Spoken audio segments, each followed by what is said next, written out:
Bienvenue à la plateforme audio de l'église Fireplace à Paris. Notre prière est que ces messages vous permettront de rencontrer Jésus et de le placer au centre de votre vie.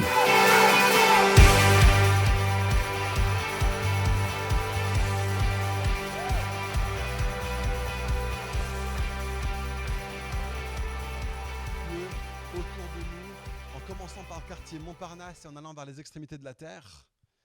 Est-ce que vous avez eu comme une sorte de révélation de la gloire de l'église locale, alors qu'on a parlé de la communauté que Dieu nous appelle à être ici à Fireplace, à se dire on habite loin les uns des autres, mais on va quand même faire tout ce qu'on peut pour être impliqués dans nos vies les uns des autres. Et si oui, et c'est vraiment le sentiment que j'ai eu semaine après semaine, les retours que j'ai de la part des uns et des autres, les gens me disent mais c'est vraiment génial ce que Dieu est en train de nous communiquer, c'est vraiment fort ce qu'on est en train de vivre ensemble. Et je me suis fait cette réflexion cette semaine, c'est que ce que vous avez dans votre cœur, ce que vous ressentez dans votre cœur de puissant par rapport à cette vision, c'est pas la vision de Fireplace en fait. Ce que vous avez vu, alors qu'on a présenté ça, c'est pas la vision de Fireplace. Ce que vous avez vu, c'est que vous avez vu Dieu. Et c'est lorsqu'on voit Dieu qu'on se retrouve transformé de plus en plus. Ce qu'on a eu, c'est qu'on a eu un entreaperçu de la gloire de Dieu lui-même. Vous voyez, on a eu comme un aperçu du Père, alors qu'on a parlé d'être une église qui veut vivre le up, une relation à Dieu qui est forte et qui est riche, et qu'on a parlé de toutes ces expériences dans la Bible où les gens ont vu Dieu. Je pense que certains d'entre nous, pour la première fois peut-être, ont eu une sorte de vision de la gloire du Père. Et pour moi, ce qui se passe, c'est que quand j'ai mon fils Caleb surtout, il est comme ça, il est très expressif avec son visage. Et quand il me regarde en train de faire quelque chose qui l'impressionne, il y a comme une sorte de regard dans ses yeux qui sont là. Et c'est comme si nous, on a ce même regard envers le Père alors qu'on contemple sa gloire. On est là en mode mais oh là là, t'es tellement impressionnant quoi. Tu fais tellement de choses que moi je pourrais pas faire, et t'es tellement plus grand que moi, et ton amour est tellement plus vaste que tout ce que moi je peux comprendre. Et alors qu'on a une révélation du Père, on se retrouve absolument transformé et bouleversé par ça. Et je pense que vous avez vu Dieu alors qu'on a parlé du out.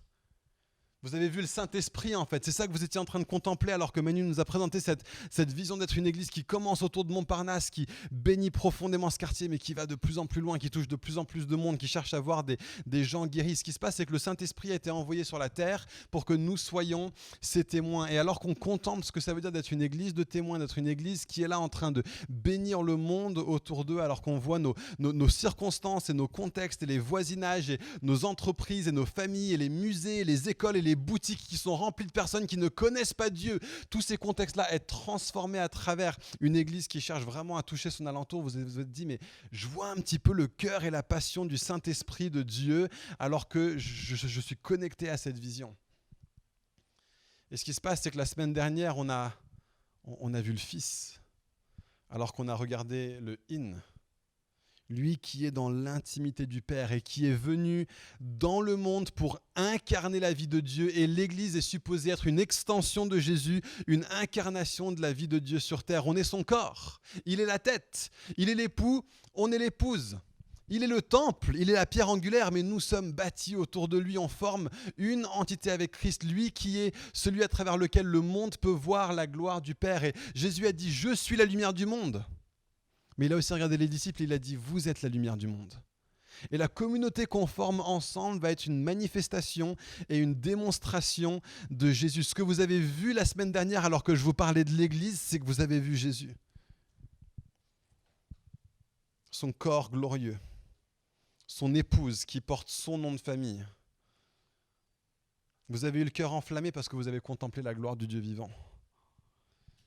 Et voilà pourquoi on a mis le « in » en dernier, parce que Dieu veut que son Église soit entièrement centrée autour de Jésus-Christ.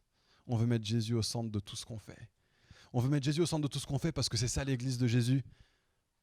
Le Père, on a une relation forte avec lui. C'est à travers Jésus qu'on va vers le Père. Le Saint-Esprit est extrêmement important parce que c'est à travers le Saint-Esprit qu'on accomplit la mission que Dieu nous donne. C'est lui qui nous conduit à connaître le Père pleinement. Mais les amis, l'Église de Jésus est centrée autour de Jésus. Il est la pierre angulaire.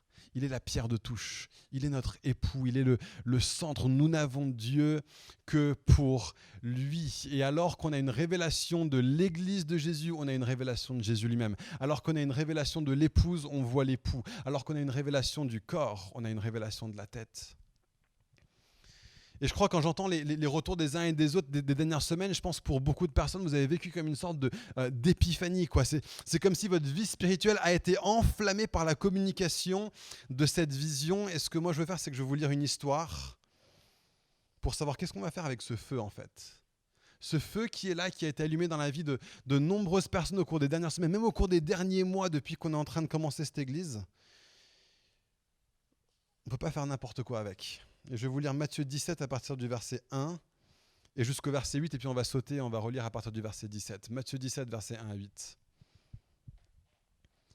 6 jours après, Jésus prit avec lui Pierre, Jacques et son frère Jean.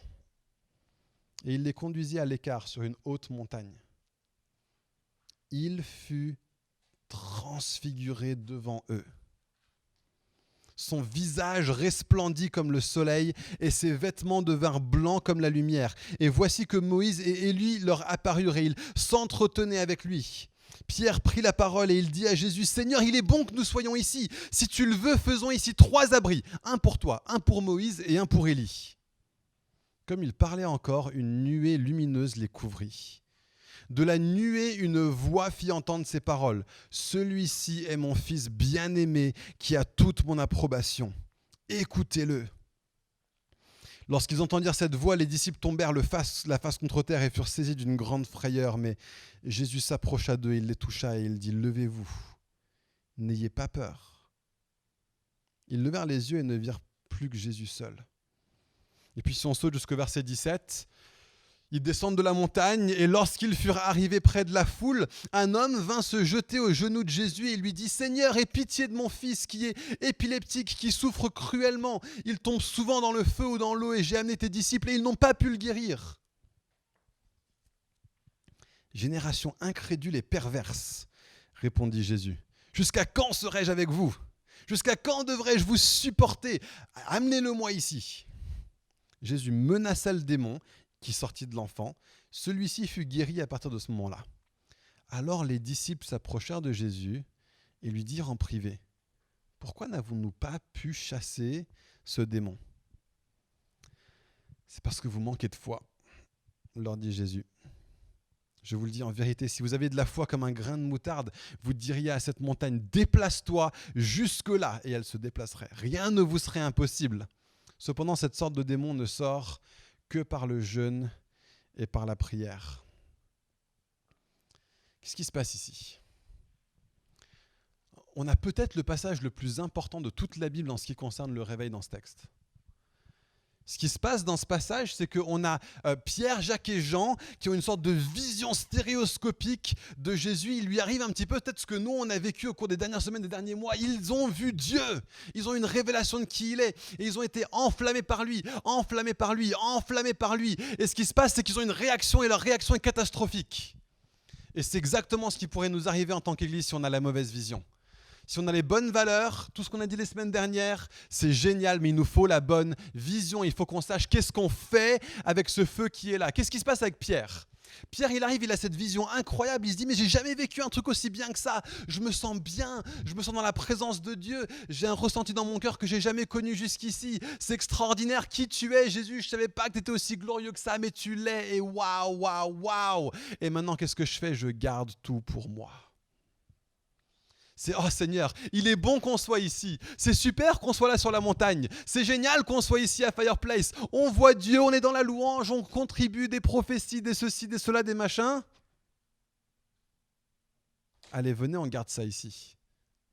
Allez, venez, on garde ça pour nous-mêmes.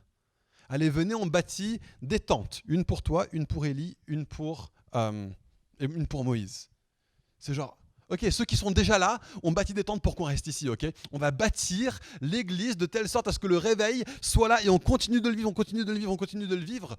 C'est là que le réveil s'estompe. Jésus dit, mais vous n'avez rien compris. C'est pas pour ça que je vous montre cette vision. Vous êtes ici, vous avez le feu, mais vous n'avez pas la bonne forme. Et ça peut arriver tellement, tellement souvent. Des réveils incroyables. On entend parler dans les années 90, les années 2000, les années 70, il y a eu des réveils incroyables de feu. où Dieu a envoyé son feu. On en parle encore aujourd'hui, les réveils de Brownsville, les réveils de Pensacola, les réveils de Toronto, les réveils de ceci et de cela. Il y en avait encore et encore et encore. Il y avait le vin nouveau en France. Il y a eu tellement de réveils comme ça, mais ce qui se passe, c'est que si on vit le feu et qu'on n'a pas la forme, alors le réveil va s'estomper. Et on descend de la montagne. Et là, qu'est-ce qu'on trouve ? On trouve quelqu'un qui vient, qui a besoin de délivrance. Et Jésus le délivre parce que Jésus c'était un réveil ambulant, d'accord ? Jésus c'était un réveil sur pattes. Partout où il allait, le réveil. Partout où il allait, le réveil. Le réveil, Jésus était synonyme de réveil. Okay, donc partout où il allait, lui c'était pas un coup oui, un coup non, c'est tout le temps en train de réveiller des gens, en train d'activer des gens, en train de chasser des démons, en train de voir des malades guéris, en train de voir des gens qui viennent à lui. Constamment, Jésus était un réveil ambulant, il pouvait pas s'en empêcher, c'est qui il était. Et nous, on est appelés à être comme ça, mais ce qui se passe, c'est que dans la vallée, il y a des gens qui sont en train d'avoir la bonne forme, mais sans le feu. C'est extraordinaire, quoi. On a ces disciples qui sont là, ils sont en mission, ils sont en train de prier pour les gens, ils sont dans la rue, ils sont dehors en train de vers l'expansion du royaume, mais ils cherchent à expandre le royaume sans le roi. Ils cherchent à vivre le progrès du royaume sans la présence de Dieu. C'est extraordinaire ce truc. Et ils sont là et puis ils disent mais qu'est-ce qui se passe ? On pensait qu'il allait y avoir des gens qui allaient être guéris alors qu'on... Et Jésus leur dit, vous avez la forme, c'est bien, mais vous n'avez pas le feu. Qu'est-ce qui vous manque ? Il vous manque la foi. Où est-ce qu'elle est votre vie de prière ? Où est-ce qu'il est votre jeûne ? Vous avez la forme, mais vous n'avez pas le feu. Et il y a eu des réveils de forme aussi. On les associe peut-être pas à des réveils, mais c'était des réveils. Il y a un gars qui s'appelait le comte de Zinzendorf. Alors c'est un nom vachement bizarre, mais le comte de Zinzendorf, c'était un mec vachement organisé et Dieu s'est saisi de lui. Et il a organisé une réunion de prière. Je vous garantis, c'est vrai, vous pouvez rechercher. Une réunion de prière 24 heures sur 24, 7 jours sur 7 pendant 100 ans. Voilà sa vision. On va mettre en place une super bonne forme pour vivre ça, mais ils ont eu la forme sans le feu.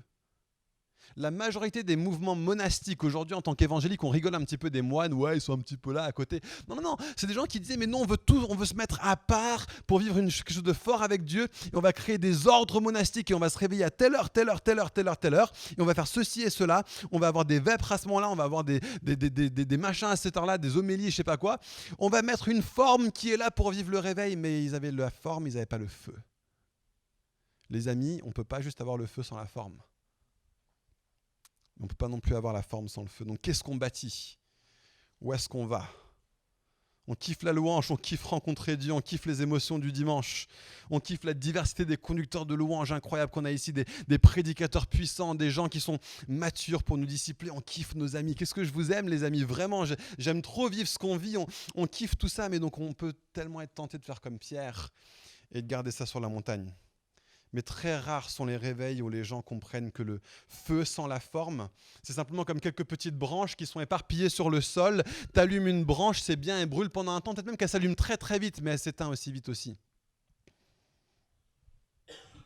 Mais la forme sans le feu, c'est comme une belle cheminée dans un salon qui est juste là pour décorer. La cheminée n'est pas dans le salon pour décorer le salon. La cheminée est dans le salon pour enflammer, pour réchauffer, pour faire une différence, pour changer le contexte, changer l'atmosphère dans un salon. Et si Fireplace est à Paris, c'est pour faire une différence. Mais ce qui se passe, c'est que si on a trop de branches qui sont là, qui essaient de tous s'entasser dans un même Fireplace, dans une même cheminée, on va avoir un gros problème. On va être là, entassés les uns sur les autres, et on va créer un grand feu dans un salon, mais Dieu veut qu'on aille plus loin. Dieu veut qu'on aille plus loin. Donc où est-ce que ça nous laisse en fait en tant qu'Église ? Le feu est en train de prendre, on veut plus de Dieu, mais qu'est-ce qu'on va faire ? Quelle est la forme que doit prendre Fireplace dans les années à venir et vers quoi est-ce qu'on doit tendre ? Un mot. Une forme pour venir compléter les trois autres. Je ne sais pas si vous avez remarqué, mais on a trois formes qui ont symbolisé nos trois dimanches jusqu'ici. Le triangle qui symbolise le up, une relation verticale à Dieu. Un carré qui symbolise le out, nous allons aux quatre coins de la terre pour annoncer la bonne nouvelle de Jésus. Le cercle qui symbolise ce cercle que nous formons en tant que communauté, une église où nous sommes tous là autour de la table les uns avec les autres et Jésus au centre.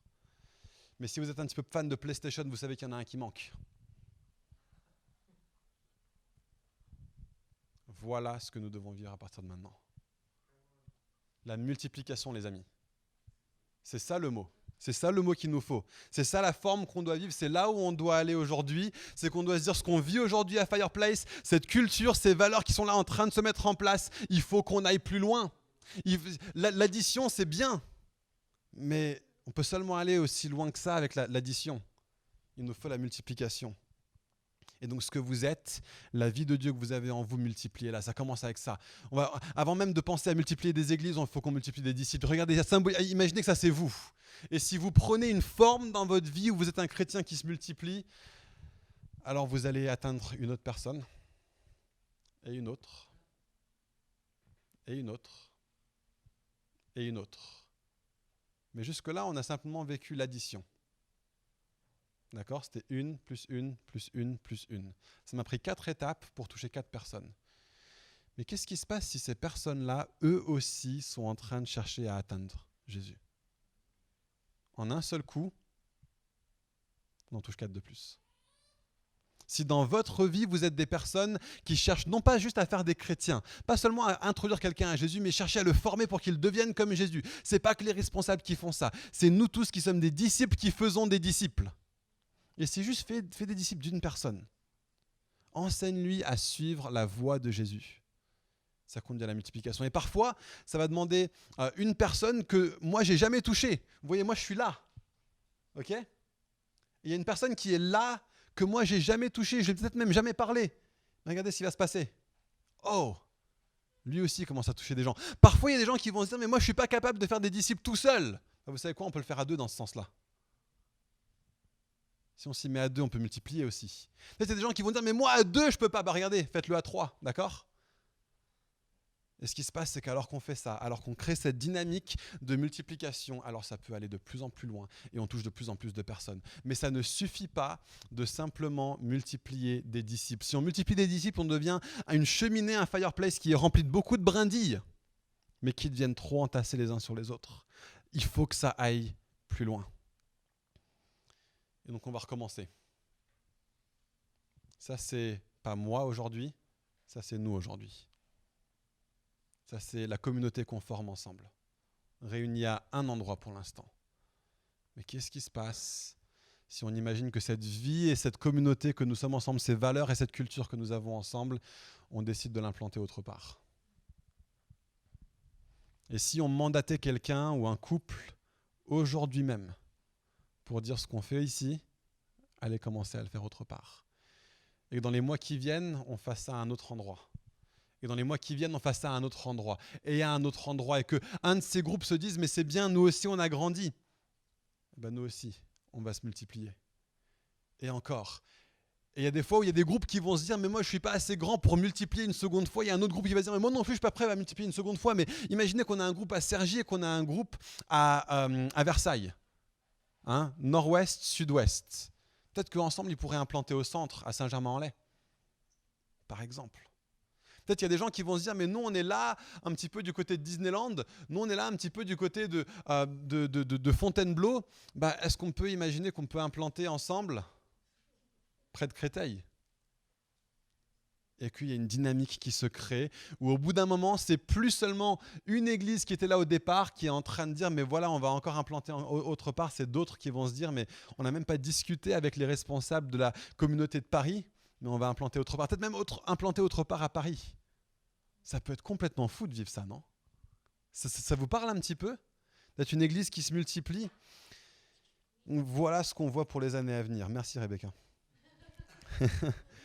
Allez, voilà ce qu'on voit pour les années à venir. On voit un grand nombre de communautés interdépendantes qui travaillent les unes avec les autres. Et pour nous expliquer un petit peu plus de cette vision et comment ça marche dans le concret, je vais inviter différentes personnes de l'équipe de leadership à venir et puis à partager différents éléments de cette vision. Donc Rebecca, c'est à toi en premier. On peut l'accueillir ?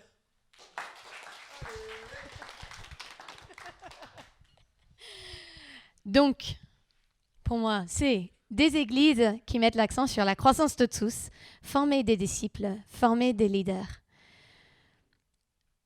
Un disciple, on l'a déjà vu avec Manu. un disciple fait des disciples. Et donc, c'est un leader.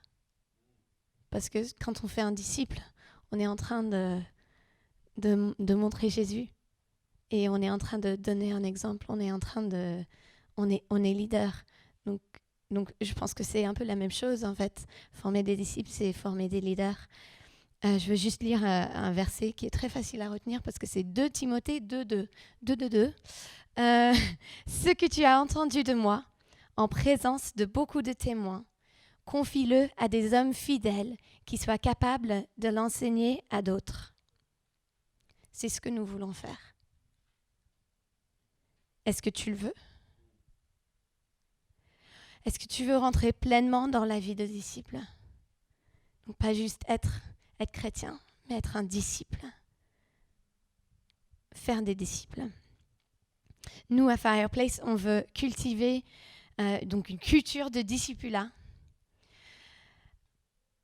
On veut vous aider à grandir, à rentrer là-dedans. Que ce soit que vous cherchez à vivre avec plus de fruits de l'esprit, à avoir plus de connaissances bibliques, à vivre les dons de l'esprit, à plus ressembler à Jésus. On veut vous aider. Et on veut avoir vraiment une culture de formation et de libération de leaders. Ici, ce ne serait jamais question d'avoir bac plus 5, plus 2, plus stage, plus 2 ans d'expérience, machin. C'est pas comme ça que Jésus a fait. Il n'y a qu'à lire la Bible pour voir qu'il a pris des gens et il les a formés sur le tas. Ben, nous, on n'a pas peur de faire ça non plus. Moi, je suis en train d'apprendre. Hein. Moi, je ne suis pas un leader expérimenté. Moi, je n'ai pas fait de Bible, d'école biblique. J'ai l'école biblique à la maison avec Nathan. Et j'apprends beaucoup de lui. Cette dernière année, j'ai appris tellement plus de lui. Enfin, je voyais qu'il avait un appel pour mener une église. Mais je voyais ça, je voyais sa capacité à parler et tout, mais je ne voyais pas l'arrière-plan. Cette année, j'ai tellement grandi, Nathan, en te voyant dans un autre contexte. Et j'apprends, même hier soir, j'ai appris une grosse boulette que j'ai faite et j'ai demandé pardon. Et j'apprends à mieux communiquer et à être meilleur leader. Et on veut vous suivre là-dedans aussi. Donc tout ça, c'est dans le cadre de notre appel chacun, les dons que Dieu nous a donnés, qu'on ait une vie transformée ou en transformation. Et donc, je veux juste vous parler de 3 choses, 3 outils déjà dont on peut vous parler. En septembre, on va faire une série qui s'appelle « Être un disciple, faire des disciples ». Donc, c'est beaucoup plus sur ce que je viens de dire. Donc ça va être vraiment bien, vous pouvez venir, vous pouvez écouter, s'il y a des dimanches vous pouvez être là, c'est sur YouTube, c'est sur d'autres trucs.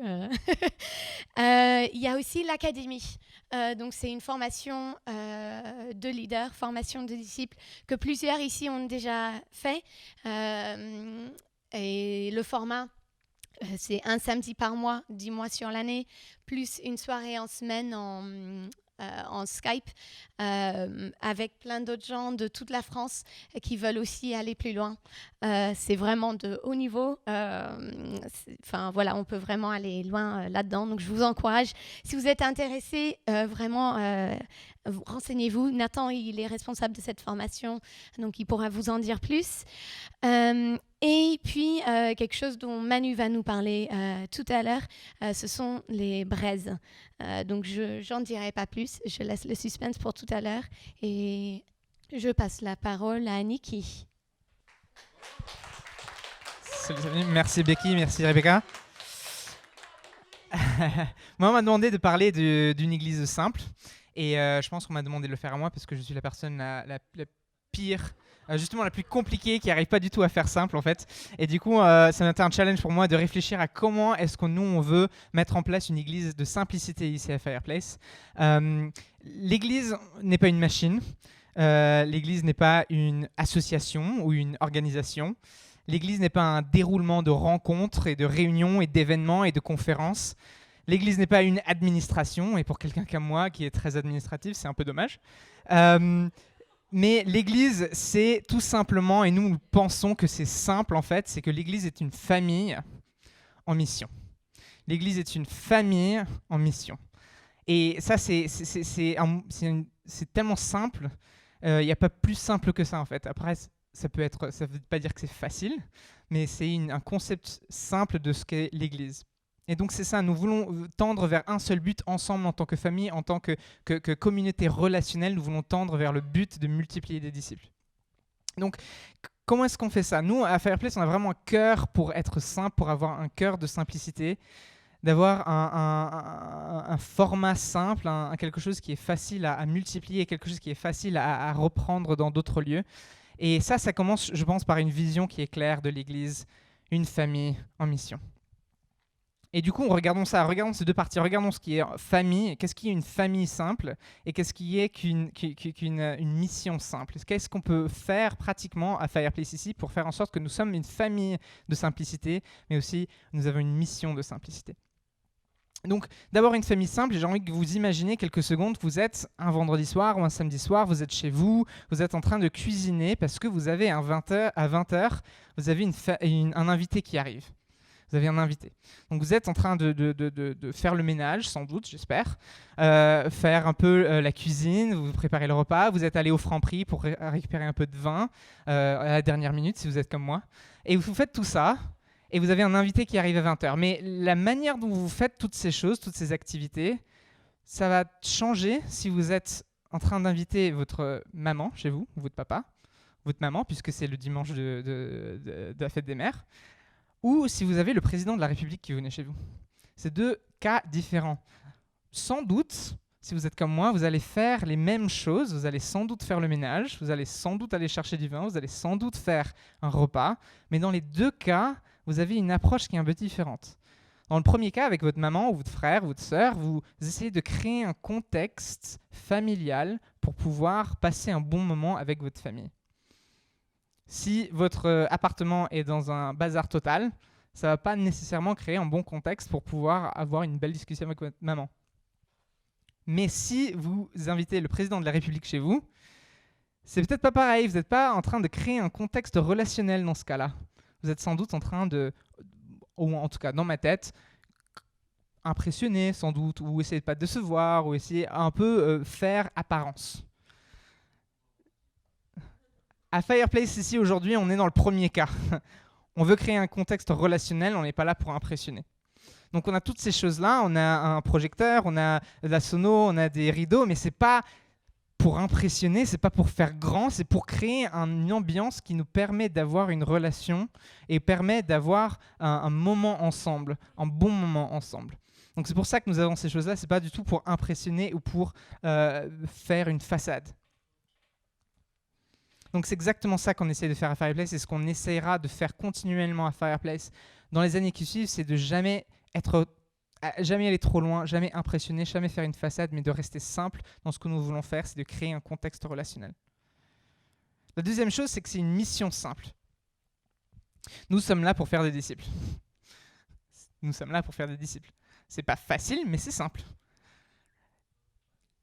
La Bible nous a donné une méthode d'implantation d'église, et nous, notre job, notre rôle à Fireplace, c'est de l'appliquer. C'est d'appliquer cette méthode que la Bible nous a donnée d'implanter des églises. Nous devons un peu peut-être réfléchir à comment appliquer cette méthode pour notre société, mais la méthode, c'est la même. Donc la question qu'on veut se poser à Fireplace tout le temps, c'est est-ce que ce qu'on fait sert réellement la mission de Dieu? Est-ce que ce qu'on fait, nos réunions, nos rencontres, nos conférences, nos braises, tout ça, est-ce que ça sert réellement la mission de Dieu? Dans chaque sphère et dans chaque ministère, est-ce que ça sert réellement la mission de Dieu? Est-ce avec chaque achat que nous faisons, avec chaque nouvelle technique ou chaque nouvelle méthode que nous appliquons, est-ce que ça sert réellement la mission de Dieu? Le cœur de Dieu n'a pas besoin d'artifice. Le cœur de Dieu n'a pas besoin d'encadrement ou de fleurissement pour le rendre plus attractif. On n'a pas besoin de hyper Dieu. On a juste besoin de présenter Dieu. Ça, c'est notre rôle en tant que Fireplace. Et l'avantage de toute cette simplicité, c'est que, en fait, comme a dit Rebecca, tout le monde, on peut tous le faire. On a tous un cœur simple, on a tous un cœur de Dieu en nous, et du coup, on peut appliquer ça nous-mêmes. On n'a pas besoin d'avoir une grande organisation, une grande administration. Nous pouvons appliquer ça. Comme disait Rebecca, on n'a pas besoin de fac de théo ou d'avoir été des chrétiens depuis super longtemps. On a juste besoin d'avoir le cœur de Dieu et la foi de voir la multiplication dans notre pays. Merci. Je suis en train de kiffer ce message parce que c'est en train de partir dans tous les sens. C'est un peu comme mes messages à moi. Sauf que là, on est plusieurs. Enfin, on est un peu plusieurs là-dedans aussi. C'est bon, j'ai un titre derrière moi, c'est bien. J'ai envie de vous parler de deux choses aujourd'hui, deux choses très importantes. D'accord ? C'est la notion de territoire et la notion de domaine. On en a déjà parlé un peu avant. Territoire, c'est facile, c'est un territoire. C'est-à-dire que là, ce tapis-là, je peux en faire mon territoire. Je vous promets que je ne vais pas faire mes besoins dessus pour vraiment marquer, mais c'est un peu cette idée-là. D'accord ?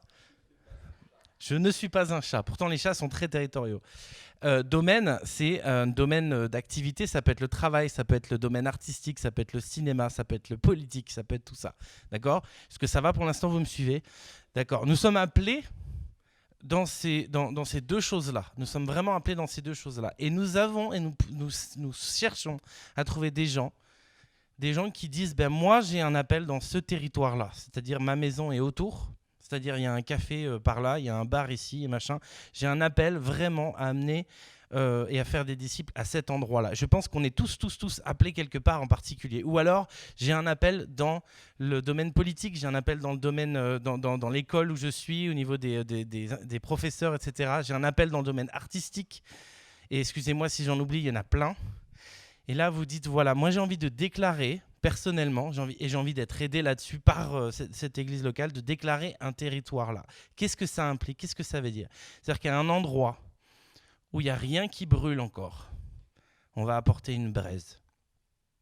Alors peut-être que vous avez déjà entendu ce mot avant qu'on a utilisé à plusieurs reprises. Qu'est-ce que c'est qu'une braise ? Beaucoup se disaient que c'est une église de maison, un groupe de maison, une cellule.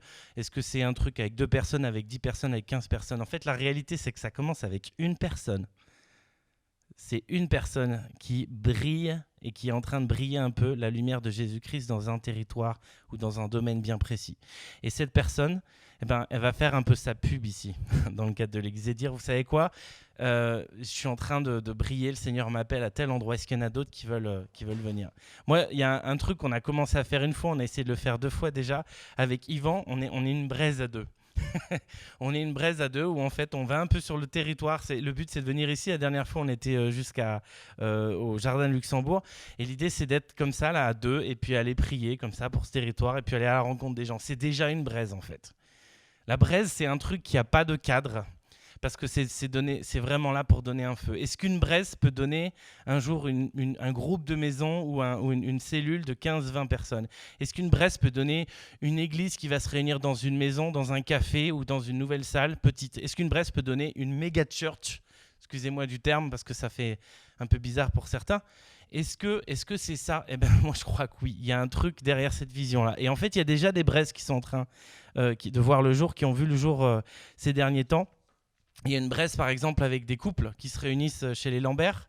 Il y a eu des braises qui se sont réunies pour les femmes et pour les hommes. Ça, en fait, c'est simplement des braises. Pas le même but, pas le même appel, pas la même cible, pas le même endroit. Et pourtant, la même vision, c'est de briller et d'être quelque chose qui allume un feu là où on est, dans le territoire ou dans le domaine où on est. Je vais aller vraiment très vite. Je veux vraiment vous encourager à commencer à réfléchir quel est votre territoire ou votre domaine, ou les deux. Attention, parce que des fois, ça peut être les deux. Où est-ce que vous êtes appelé ? Dès maintenant, déjà maintenant, où est-ce que vous sentez qu'est votre appel ? Mais surtout, commencez à vous projeter pour le mois de septembre. Projetez-vous pour le mois de septembre. On veut démarrer des choses nouvelles, on veut démarrer comme des petits groupes de maisons, comme des petites cellules à partir du mois de septembre, et on va même vous parler de plus encore de choses à la fin. Où est-ce que vous vous projetez au mois de septembre ? Et honnêtement, je préfère, moi qui vais être un peu responsable de cet aspect de l'église, toutes les braises, tout ce qu'on fait en dehors, dans les domaines et dans les territoires, en dehors de nos murs, Je préfère avoir des gens qui viennent me voir en me disant j'ai envie de démarrer un truc, est-ce que ça te dit de m'aider ? C'est plus ça que moi qui viens vous chercher les uns et les autres. Allez, venez, je te vois bien ici ou je te vois bien là. Je suis convaincu que dans votre cœur, vous avez un appel. Et nous, en tant qu'Église, cette Église, tout le monde autour, on a envie de vous aider à accomplir cet appel. Voilà, et je crois que... oui, je crois que c'est tout. Prochaine ? C'est une vidéo, je crois.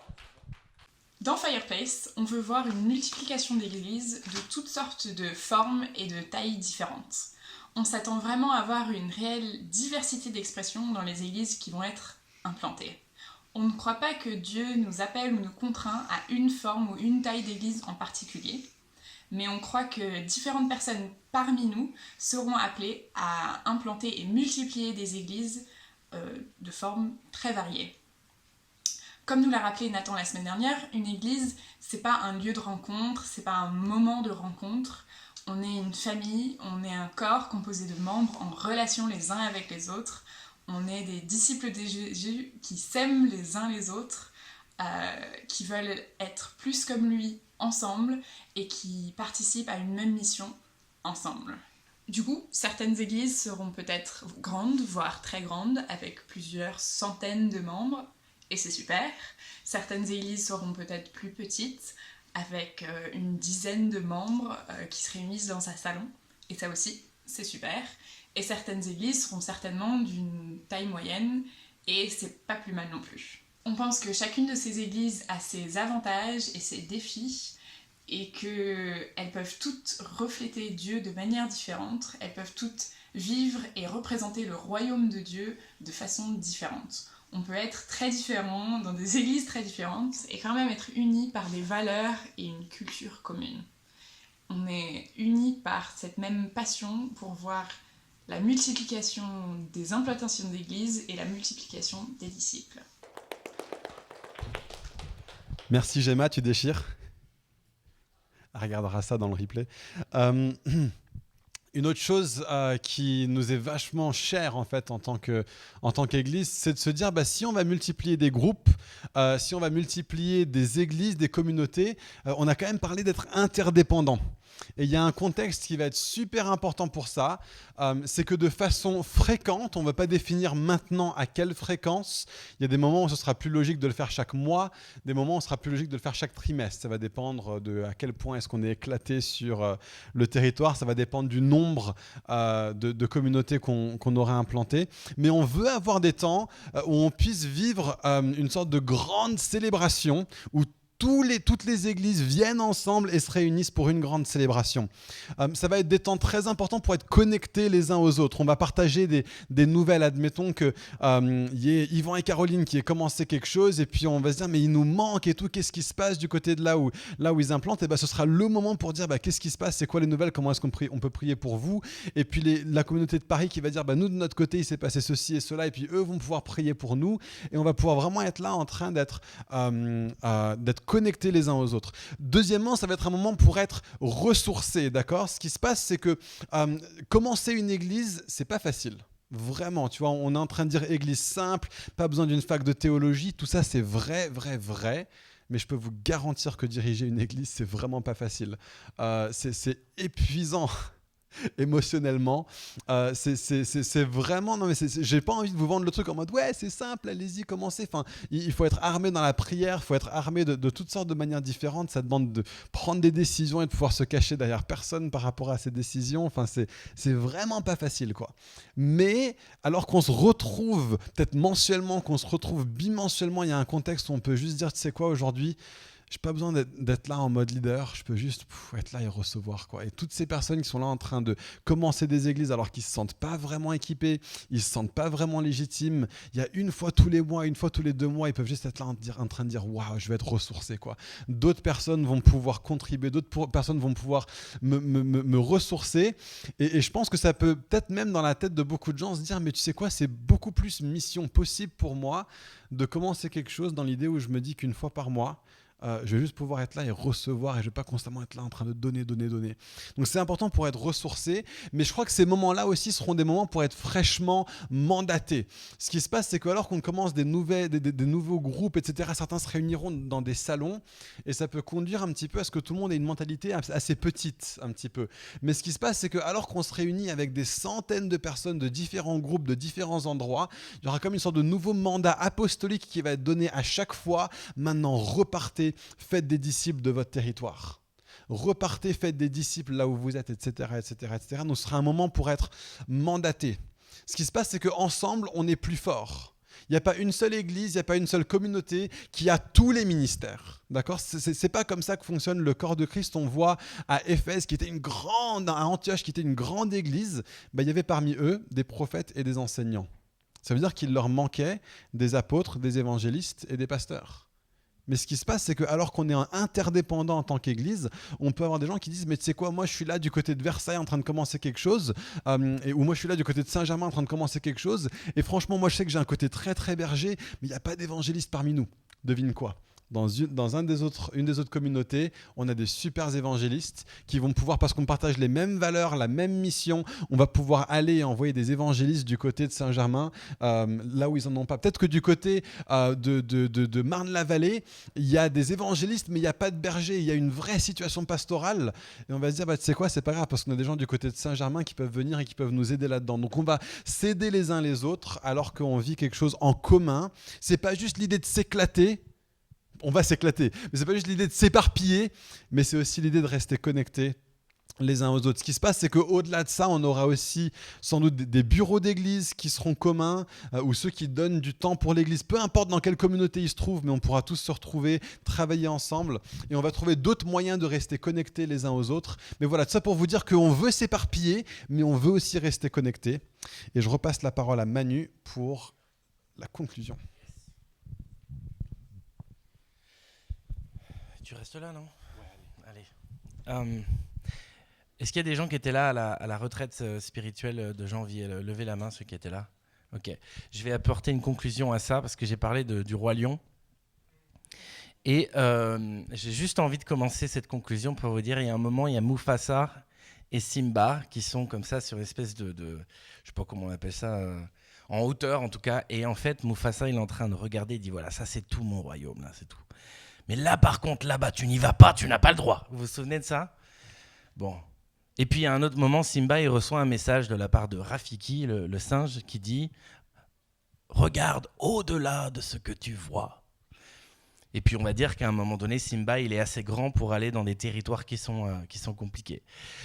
Il y a 2 semaines, j'ai eu la chance de pouvoir aller au sommet de la tour Montparnasse. Parce que déjà, des gens sont allés au sommet de la tour Montparnasse. Honnêtement, c'est 1000 fois mieux que le sommet de la Tour Eiffel. Je le dis vraiment parce que vous pouvez voir la Tour Eiffel et vous ne pouvez pas voir la Tour Montparnasse. Voilà, donc déjà, ça, c'est un truc très important. Vue de Paris, sans la Tour Montparnasse, c'est absolument génial. Et vous avez une vue périphérique incroyable. Ce qui se passe, c'est qu'il y a un truc qui était juste génial, c'est que je voyais un peu, j'ai eu l'occasion de voir un tout petit peu le territoire de notre implantation d'église depuis là-haut. C'était quelque chose d'incroyable. Je me sentais comme Simba. Alors, c'est pas que c'est mon royaume, hein. C'est le royaume de Dieu. Mais vous savez, un petit peu comme se dire, voilà, c'est ça qu'on est en train d'hériter aujourd'hui localement. Et une chose qui s'est passée, c'est que cette année, nous avons été en train d'établir cette église. Et l'année prochaine, on va absolument tout décalquer dans ce territoire. Excusez-moi du terme. C'est un peu le but. Établir d'abord et ensuite complètement décalquer dans le territoire. Je sais pas, ce terme-là, il est perso. Hein. Et alors qu'on a établi quelque chose cette année, on est déjà en train de se dire, ok, qu'est-ce qu'on va établir l'année prochaine pour pouvoir décalquer l'année d'après. Il y a un truc qui est hyper intéressant, c'est que, je sais pas si vous aimez, je vais encore rester dans l'univers Disney, est-ce que vous aimez bien l'univers Marvel ? Ok. Il y a un truc qui se passe dans l'univers Marvel, donc les super-héros, etc., c'est qu'ils ont annoncé au tout début, quand ils commençaient, qu'il y aurait 4 phases jusqu'en 2025. Mais alors, on ne savait pas ce qui allait se passer, on ne savait pas quel film il y aurait, quel super-héros allait être mis en place. Mais au début, ils disaient tout de suite, ouais, on est déjà... Ils avaient cette grosse vision, mais ils ne disaient pas grand-chose. Mais ils disaient juste, on est en train d'aller vers ci, vers ci, vers ci, vers cela. La dernière fois que j'ai pu donner le message sur Out, on a regardé une carte de Paris, etc. Et je vous ai dit que l'endroit où on était appelé aujourd'hui sur Paris, pour cette année qui vient, vraiment Paris à fond pour nous ici, cet endroit, c'était à peu près 200 000 personnes. Si on considère qu'il y a 1% d'évangéliques en France, on doit considérer donc qu'il y a 2000 personnes qui sont chrétiennes dans cet endroit. La réalité, c'est que on pense que c'est 15% moins, parce que Paris n'est absolument pas touché par les églises qui sont en région parisienne. C'est surtout les gens de région parisienne qui viennent. Combien de gens habitent Paris ici ? Vous voyez ? Et c'est exactement ce qui se passe aujourd'hui. C'est-à-dire qu'on ne peut même pas dire que le 1% d'évangéliques, vous savez, le code normal, les 2000 personnes qui sont dans le 15e, le sud du 6e et le 7e, là, qui sont notre territoire, on ne peut même pas dire qu'ils sont touchés. Même pas 1%.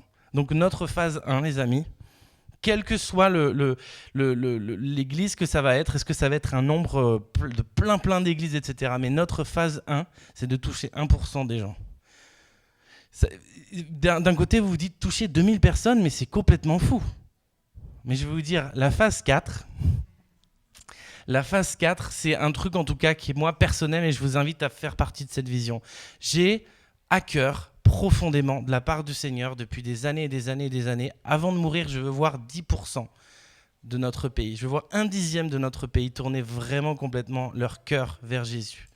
Et c'est rien en fait. Quand vous pensez à ça, c'est rien. Ça veut toujours dire 90% des gens. Excusez-moi, hein, je parle avec des chiffres, c'est nul, mais des fois, il faut aussi être conscient de ce dont on parle. Ça, c'est ma phase 4. Honnêtement, peut-être qu'on va la dépasser. Peut-être qu'on ira faire des phases 8 et des phases 9, et je l'espère vraiment. Je n'ai pas forcément envie de vous dire exactement comment ça va se passer au milieu. Quand on aura touché la phase 1, il va se passer des trucs absolument hallucinants à Paris et en région parisienne. Et on va doubler ça, et on va doubler ça encore, et on va encore doubler ça. J'avais à cœur de partager ça ce matin. Et on va établir quelque chose donc l'année prochaine. Hein, vous avez compris, on a établi cette année et on explose tout l'année prochaine. D'accord ? Donc on va aussi établir une nouvelle chose l'année prochaine. Et JD qui s'en va, en fait, on a besoin de lui. À l'instant. Ok.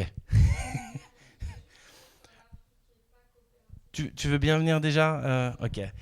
Et pareil, tu viens aussi. Tu veux peut-être annoncer un petit peu ce qui se passe pour l'année prochaine ? Ce serait pas mal que tu le fasses. Ça marche. Alors, le plus beau qui revient. En fait, quand on venait juste de commencer l'église, vous aviez déjà quelque chose qui était en train de commencer du côté de chez vous à Bois-le-Roi. Et donc, juste retenez ce nom de ville, hein, Bois-le-Roi. C'est un très très beau nom de ville. C'est une très belle ville avec des gens incroyables qui y habitent. Et on a cherché un petit peu à avancer peut-être trop vite dans un premier temps en disant « Ouais, venez, on commence 3 trucs en même temps ». C'était ça vraiment qu'on a commencé à faire à la base. Si vous n'étiez pas là au début, vous en rendez pas compte, on était des gros tarés en fait. On a cherché à commencer 3 trucs en même temps et on s'est rendu compte qu'il y avait un truc qui clochait, qui était un petit peu bancal. Et on s'est dit, ok, si on essayait de commencer que 2 trucs en même temps, parce que je voulais vraiment pas freiner la dynamique du côté de Bois-le-Roi, mais j'ai des Muriel nous ont dit, mais en fait, est-ce que nous aussi, on peut venir à Paris pendant 1 an ? Et donc on s'est dit, ok, Dieu est vraiment en train de nous demander d'être soudés. Mais maintenant, on sent qu'on est prêt à passer à autre chose. Et donc vous avez un petit groupe de personnes que vous avez réunis il y a de ça quelques temps à Bois-le-Roi, et des gens avec qui vous êtes encore en contact pour beaucoup. Jusqu'à 16 personnes, voilà, avec Agnès. Et avec Agnès aussi. Oui. Et en septembre, on pourra prendre du temps pour prier pour toutes les personnes qui vont faire partie de ce groupe. Mais aujourd'hui, comme vous en êtes les responsables, on veut particulièrement prier pour vous et on veut vous mandater en tant qu'Église et vous dire ensemble, on vous envoie à Bois-le-Roi. Okay ? On vous envoie et vous êtes les émissaires de Fireplace, vous êtes surtout les émissaires de Jésus là-bas. Et j'aimerais vraiment qu'on puisse, est-ce qu'on peut tous se lever ensemble, demander peut-être à JD et Muriel, venez vous mettre vraiment au milieu. Et c'est un moment qui est super important en fait. C'est dans les lieux spirituels ce qui est en train de se passer là. C'est qu'on est en train de réclamer un nouveau territoire. Okay ? Et ce qui se passe, c'est que Dieu fait toujours des choses à travers des personnes. Et on a ici un homme et une femme que Dieu a préparés, que Dieu a travaillé. Ils ne sont pas conscients à quel point ils sont forts, à quel point le Saint-Esprit est puissant et travaille à travers. Merci d'avoir suivi ce message audio enregistré à l'église Fireplace à Paris. Pour en savoir plus sur nous et nos activités, retrouvez-nous les dimanches matins, 10h30, au 78 rue de Sèvres à Paris, ou bien sur notre site internet églisefireplace.com.